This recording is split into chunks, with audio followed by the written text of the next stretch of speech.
একটি ছোট গ্রামে রহিম নামে এক পরিশ্রমী চাষি বাস করত। তার ছিল ছোট্ট একটি জমি। সেই জমিতেই সে দিনরাত কঠোর পরিশ্রম করত। ভোরে ঘুম থেকে উঠে সে মাঠে যেত এবং সন্ধ্যা পর্যন্ত কাজ করত। গ্রামের মানুষ তার পরিশ্রম দেখে খুব প্রশংসা করত। রহিম খুব সৎ ও দয়ালু মানুষ ছিল।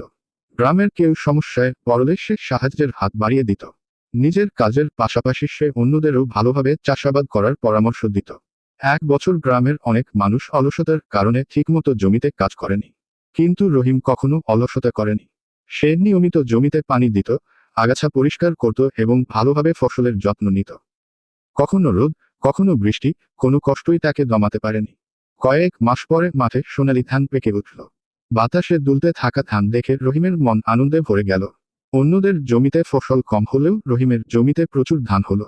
তার পরিবারের সুখ ফিরে এলো। গ্রামের মানুষ তখন বুঝতে পারল যে কঠোর পরিশ্রমের ফল কখনো বৃথা যায় না। ফসল বিক্রি করে রহিম তার ছেলেমেয়েদের লেখাপড়ার ব্যবস্থা করল। ধীরে ধীরে তার সংসারের সচ্ছলতা ফিরে এলো। গ্রামের সবাই তাকে সম্মান করতে শুরু করলো।